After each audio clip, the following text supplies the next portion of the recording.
enough of where you at. I came here for vengeance, watch your back. No need to defend, I'm on attack. Sorry they can't reply, but I guarantee they had a blast. Pop, pop, pop, pop, I be on the next only, yeah, I am fresh to death. Welcome back to the Long Haul Mentality Podcast. My name is Nick Bagley, your host. First and foremost, I want to welcome all the new subscribers to the channel. There's been a big influx of new people to the channel, so I want to first off say my thank you for joining and watching all of my content, and I hope you guys stick around for a bit. My biggest ask this week is I'm really trying to hit some big goals so that I can monetize the channel and start to kind of make something out of this. So please, please, please, when you watch these videos, watch it as long as you possibly can. If you can watch it all the way through, that would be incredibly, incredibly helpful. The more time you guys watch these videos, the more watch hours I get, and that gets me closer to my goal of being able to monetize this. So if you're watching, please watch all the way through, and just appreciate anyone who does so.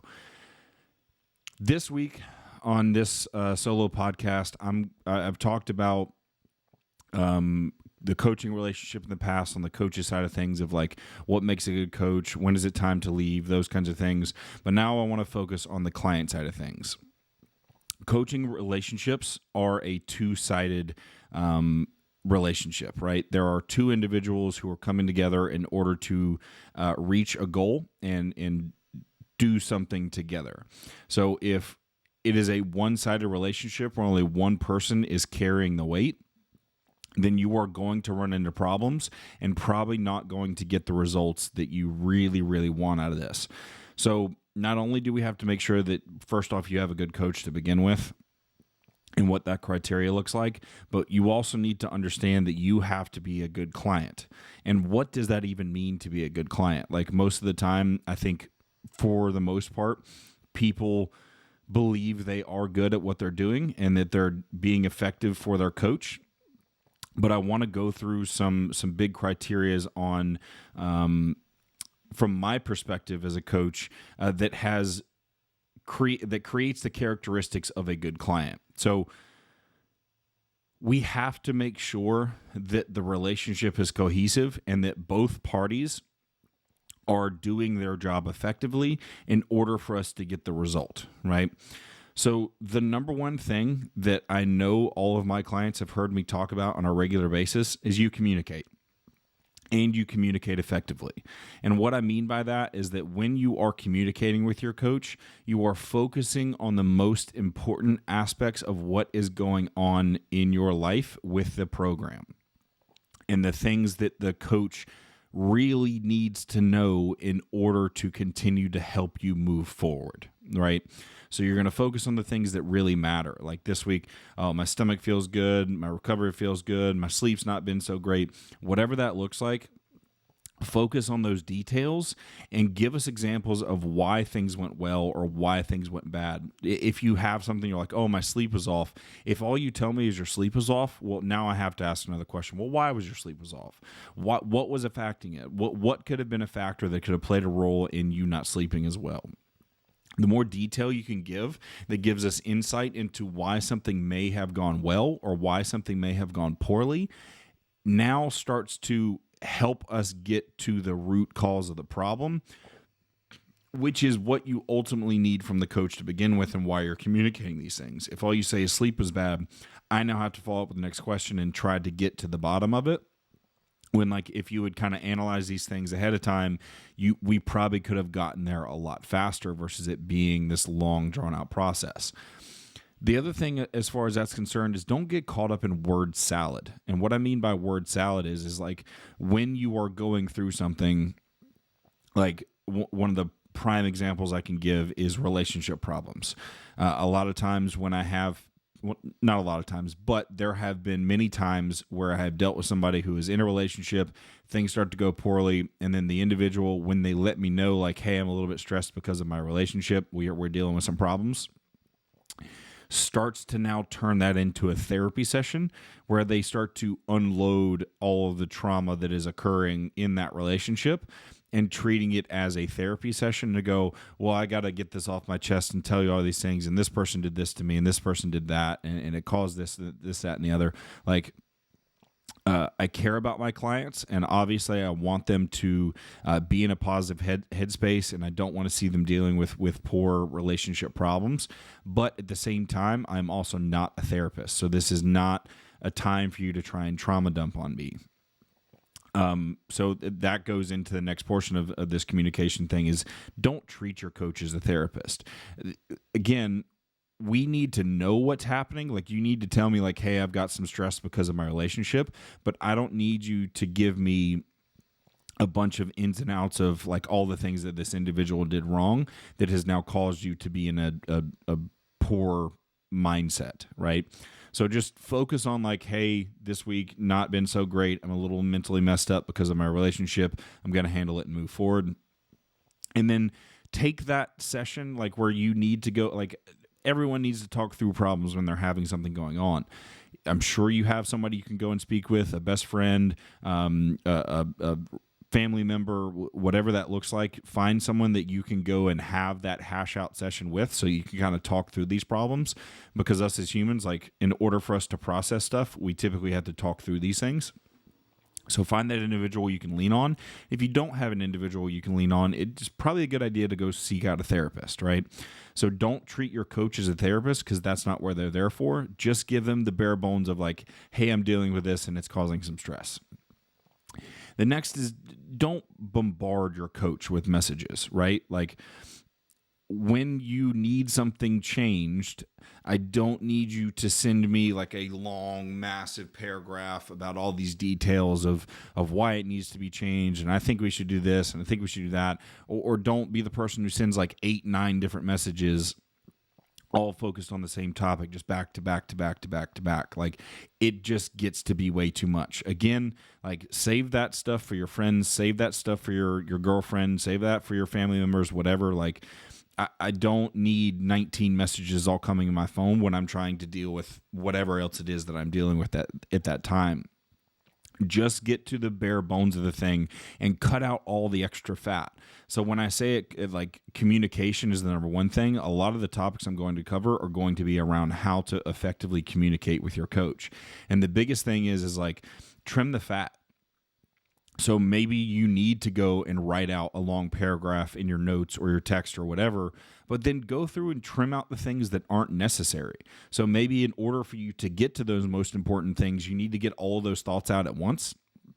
And then you can go back through and edit those messages to make sure that the message you are sending gets to the point and isn't just a bunch of extra stuff that now your coach has to sift through in order to find the most important details. Because to be completely honest, when I get big messages like that, I tend to just kind of skim through it and find the important stuff, and then I'll respond to the important stuff.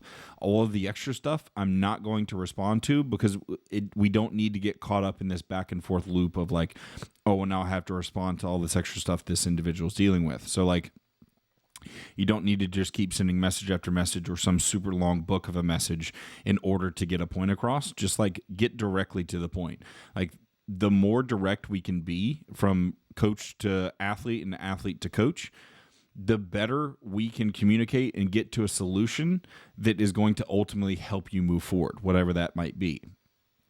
So, now, that being said, like, if you send a question and you don't get a response for a long period of time, like, give it some time, give the individual a day or two. But if they don't get back to you in a couple of days, I don't see a problem going, hey, I just wanted to follow up. I sent that message and haven't gotten a response. Just want to follow up with you. Like, something like that, super easy. But like, if you send a message and a couple hours later you don't get a response, you don't need to send another message and another message and another message. It's like, that is you being anxious about what the individual is going to say, and then you're taking your anxiety and putting it on that individual by like blowing their phone up, right? So like, give it some time once you have asked the question for that individual to respond back to you.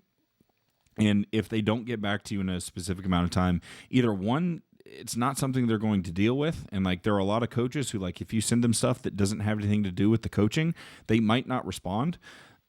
That's just, it is what it is. And that's something that you need to discuss with the coach on like what to expect as far as communication is concerned, but give them adequate time to respond versus like having to continue and follow up every couple hours or whatever it might be in order to finally get a response. Like I've dealt with individuals in the past that'll send me something, and because I can't respond right away, they'll send me another message a couple hours later, not necessarily going, "Hey, did you get that message?" but saying something else that is attached to that, just to be like, "Oh, I sent you a message. Oh, I sent you a message." It's like, "Hey, I'm going to get to it. Just give me some time." The next thing is like, make sure you fill out all your data. So, on my side of the coaching world, not only do I have check-ins, but I also have daily habits that gives me a little bit more insight into my clients and what they're doing day to day and how their body is feeling day to day. And then I also have them sending training footage, right? So if you are not filling out all of that data, I don't know where to go with you, right? Because my job is to interpret the data that your body is giving you based on what we are doing. If you are giving me the bare minimum on that data, it makes me have a much harder job trying to interpret what it is that's happening. So if like you give me a bare bones as far as your data and information is concerned, and now I have to ask you 10 questions on the back end of that, we are now prolonging the time that I could be giving you a solution to the thing that it is that we need to fix. So the more data and the more meticulous you can be with giving accurate data, the better I can just find a solution and go, "Hey, well, your reports on your data show X, Y, Z, and we need to focus on Y and Z, and then we'll move forward." The more we can kind of cut out all the extra fat to this stuff and get directly to the thing that we need to do to help you move forward, the faster and more seamless you are going to get responses and progress moving forward, right? So, and then I talked about training footage and stuff, and that goes in the next one here. If your coach allows you the opportunity to provide them videos for feedback, take advantage of it. To me, that is the number one value that my clients get out of the time that they spend with me, right? Because if I tell someone, "Hey, go do a lat pull down," and I have a version of it over here that I want you doing, and you're doing a version way over here, and then we're not seeing response from your body over time, I'm going to be in the dark about like, well, they're supposed to be doing all these things like this, and we're not getting a response. So like, maybe I make the wrong decision and add some volume or add some supersets or add whatever it is that maybe I think needs to be done, when in reality, all we need to do is change execution and spend some more time doing it. So if your coach allows you the opportunity to send them videos for feedback, take advantage of that. Film all of your sessions, film all of your stuff, or whatever their parameters are around. Like I know some coaches will go, "Send me two or three exercises from each session on your check-in days." Like I know a lot of people will do that. Make sure you take advantage of that and pay attention to the things that you are struggling with the most, and focus on those things if they do limit you on how much you can send to them. With me and my clients, I ask them, especially in the beginning stages, send me videos of every single exercise you are doing, like at least one set, so that I can see what that looks like and how you're executing, because it could be a very simple adjustment as far as elbow path or where you're pulling or where you're pressing or how you're pressing or whatever, that could dramatically change the response to that body part just by changing the execution or pushing the intensity or whatever that parameter might be. So if you are not taking advantage of your coaches allowing you to send them feedback, then you are missing out on a massive value point to your coaching. And that is something that you completely have control over. So I always stress to my clients is like, you sending me feedback on your training is going to be the biggest thing that you can do in order to get the most out of your coaching. Like, yes, you're going to get a lot out of your check-ins. You're going to get a lot out of filling out your daily habits by doing the training and the nutrition, and you're going to get a lot out of that stuff by me telling you what you need to do as far as those things are concerned. But the biggest thing that we need is to be able to see how you're training, because the training is what's going to create the stimulus, which is going to create our ability to change your physique. So if you're not taking advantage of that, you should start immediately. The next one is it's a fine line on this, because obviously you need to ask your coach questions about your program, but don't treat your coach as Google search, right? If it's something that you could very easily look up online, just look it up online. Like if you don't know how to weigh out your food, or you don't know how to cook rice, or you don't know what good seasonings are, or you don't know good, like, what, insert whatever thing it is there, your coach is not Google. And by you sending them questions that you could very easily find the answer to, you are bogging down them from helping other people with things that, like, could be much more serious, right? And it's not from a place of like, I don't want to help you. I do want to help you, and that is the thing. And if it's something very specific to, like, I told you to do this, and you have a question on that specific thing, and it's not something you can search on Google, then sure, yeah, of course, ask that question. But if it's something that could very easily be solved by, like, going on Google, you should probably go on Google or Chat GPT, or whatever service it is you want to find in order to get an answer on that. Just don't use your coach as Google search. Like, think for yourself and understand that you can find some of these answers to these questions that you have outside of just blowing up your coach with messages. Also, most of the coaches that I am friends with have set work hours, and they're typically pretty in your face with it, of like, hey, look, you can message me between these times, and then I'm off on these days or whatever. If your coach says, hey, I am off on, like, for example, I work Monday to Saturday. Monday through Friday are longer hours, so it's 6 a.m. to 8 p.m. Saturday is a shorter window, and then Sunday I'm off.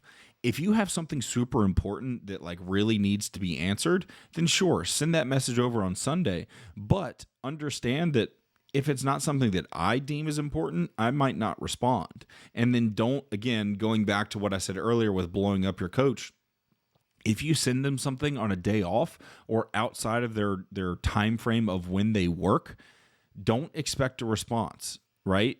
Understand that, like, all right, I'm going to send them this question, but I'm probably not going to get a response until it's their work hours again. Like, if whatever job you may have, I'm sure once you clock out, you're not excited about your employer or a coworker or whatever sending you a message that asks you to work outside of you being paid, right?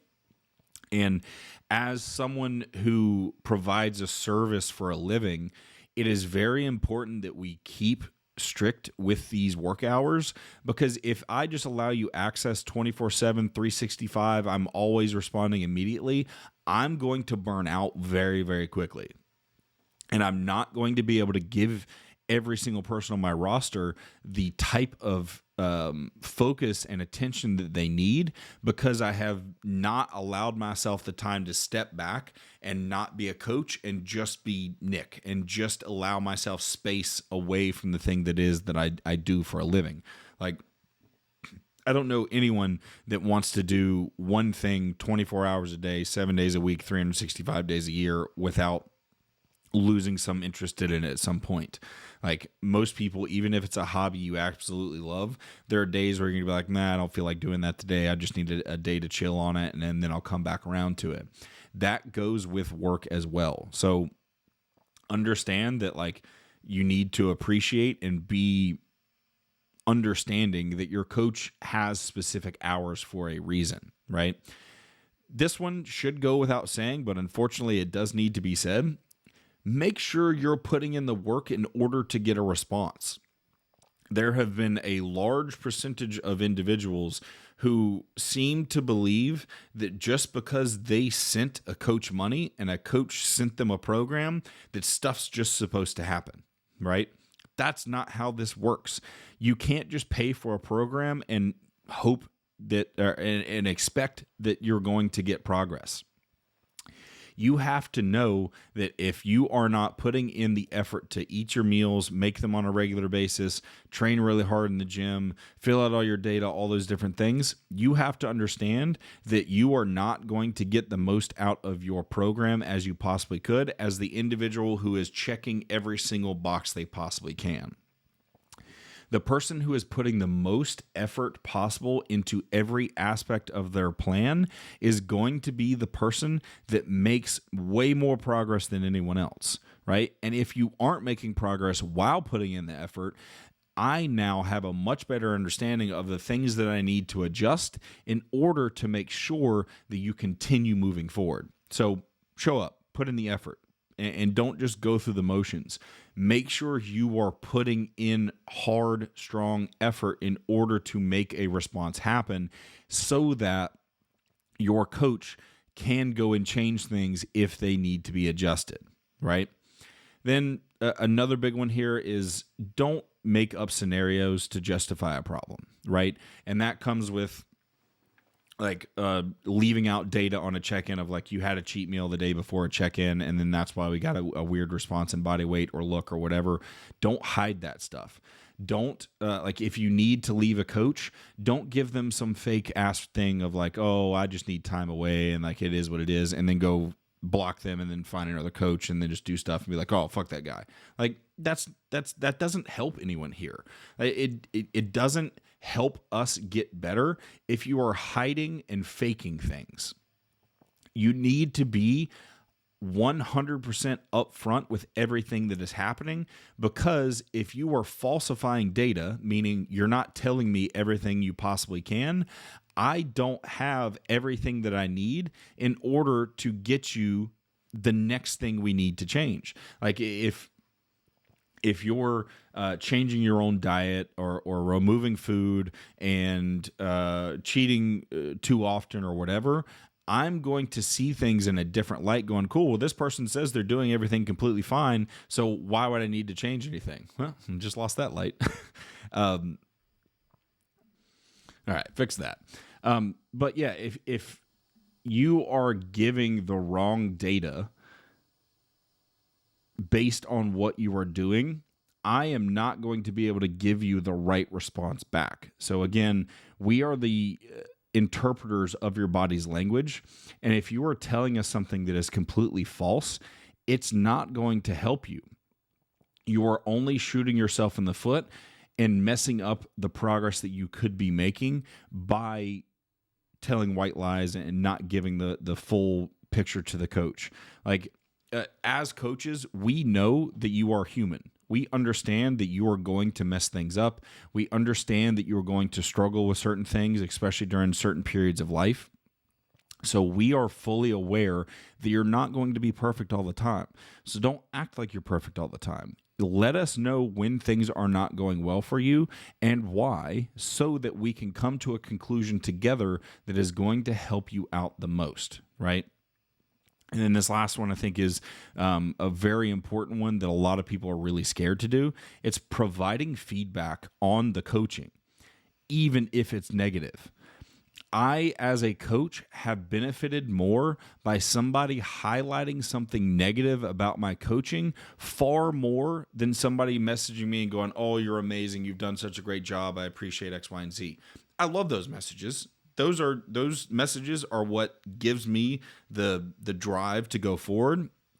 And it's always really nice when somebody goes out of their way to let me know what I'm doing really well. But if you're dealing with something that is negative about somebody's coaching, whether it's their communication, how they do their training, how they do nutrition, whatever, and you're just keeping that to yourself, you're not helping that coach. You are just hoping that they're going to figure it out on their own, when they're probably looking at this going, cool, well, this person's not saying anything's wrong, so like we don't need to change anything. So if you're hiding that stuff because you think that the coach is not going to handle it well, understand that that's not helping anyone at all. It's not helping you, and it's not helping the coach. So if there is something negative within your program and within that coaching relationship, you need to address it. Those negative things add up over time. It's just like if you're dating someone and they're doing something that you really don't like and you don't address it, that's probably going to be the end of that relationship, and you're probably not going to last with that individual. Like, relationships when it comes to like dating and stuff are difficult because a lot of times I think people are really scared to go to that person and say, hey, look, I have a problem with you doing XYZ. And that also comes down to how the person on the other side handles you bringing something negative to them. But again, coaches are supposed to be professionals. Obviously, I know there's a lot of people out there that are not very good at this and that take negative feedback in a very poor manner. But myself and the coaches that I am all close with, we all look at negative feedback as an opportunity to be better, right? So rather than waiting for all that stuff to come to a head where you completely explode and then leave that coach, you block them, and everyone that asks you like, oh, why'd you leave? Oh, fuck that person. Like, that doesn't help anyone. So if you have something that is going wrong and it's not working for you, bring it to light. We do not know what is happening with your situation if you do not tell us. So make sure that you are providing feedback, regardless of whether it is positive or negative, so that that coach can take that information and go, cool, if this person is dealing with this, I bet somebody else on the roster is dealing with this. So it's something that I need to address in order for me to be better at my job, plain and simple. So, I think that covers a lot of like the characteristics of a good client. So take what you can from this and analyze how you handle your coaching and how you are as a client, and then find the places where you could potentially be better, and then communicate with that with your coach and go, hey, I've noticed on my own self-audit that like I'm doing this, that, and the other. Where can I be better as a client so that you can be better as a coach for me, right?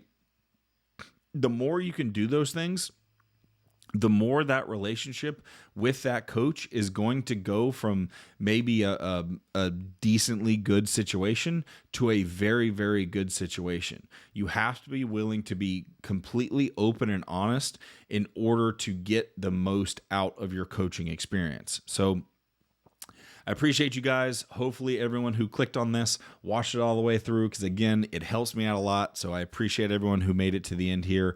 As always, I will see y'all next time. Like, share, subscribe, tell your friends about it, leave a comment. All the engagement helps these things hit the algorithm better. So please help me out as much as you can, guys. Hope you have a good rest of your day, and I'll see you on the next video.